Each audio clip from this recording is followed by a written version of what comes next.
teachers, like you get into it thinking like, oh, I love history. Like you talk to anybody in college, you're like, I love history and I love teaching. That once they get in, they realize that is like 15% of what you do in the classroom, you know. And one of the things to transition this over, one of the things that I always try to, when I talk to teachers, I talk to them about like, yes, the first year or two, you're going to have a process of learning your curriculum. It's different, like sitting in as a student, hearing it and learning it, as opposed you learn a whole new level when you're trying to make other people learn it.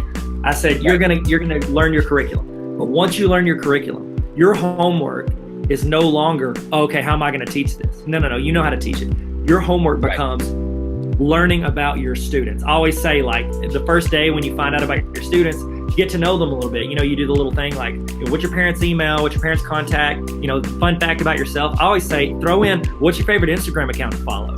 And that way you can follow it. It's free. You toss it on there. When you see something pop up on Bleacher Report or House of Highlights or whatever that kid liked, you can have a conversation about it. You're building that rapport, that connection with that student. Do you have any ideas? Or it can be very specific, practical. It can be like an overarching idea. What can teachers do to help build and foster that rapport with students and learn them? And that's the thing. The struggle that I always hear from teachers is like, there's 30 kids in 45 minutes. How am I going to get to know every single one of them?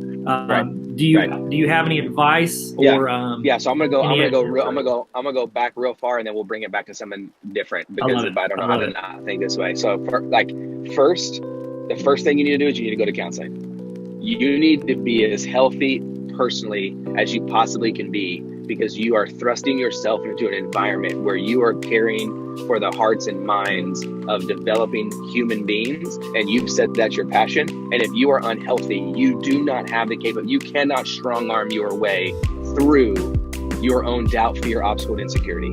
You can't. It's not in any profession, especially not as one that is dedicated to human development as education is. So 1, go to counseling, get as healthy as you can possibly be. 2, if you don't have a sustainable life, you cannot have a sustainable career. If you don't have a sustainable life, you can have a sustainable educator. If you can't, it is impossible, right? The loneliest people are the wealthiest people. Why? Because they've created an environment where they no longer need another human being, and now they don't know what to do with themselves. Similarly, you're a big jerk, and then you're great at work because you have a terrible marriage, and you come home, it is going to eat your lunch. It's going to catch up with you.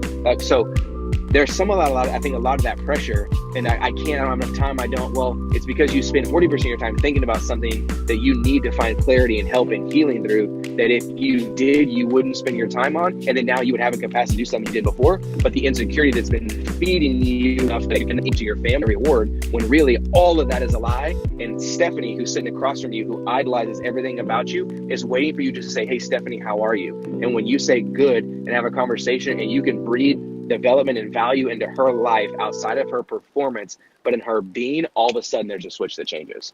And so I don't know if that's actually practical, like what you should do tomorrow in your classroom, but I think it starts with, when I wake up in the morning, I look in the mirror, what am I seeing, and what fear do I have, and what insecurity do I have? What am I trying to hide? What do I want not someone to know? What am I trying to protect? Our ability to find clarity in those things, I think, gives way to us then finding new time, new resources, new avenues, new creativity, new mindsets, the reason you, and I'm going to, I'll brag on you, the reason you have the influence you have and you're doing things you're doing is because the number one thing I see from you from an outsider's perspective is you spending time with your family.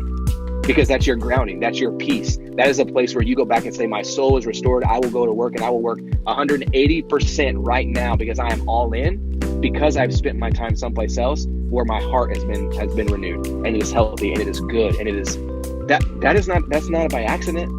That is not a chance. It just kind of happened that way.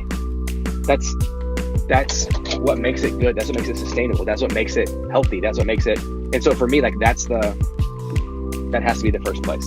That has to be the place we start, because that then translates and transcends every other thing that it is that we're doing. You're absolutely right. And that's the thing. Like, I mean, nobody's perfect. I'm sure you've gotten an argument with Sarah. I've gotten an argument with Amanda.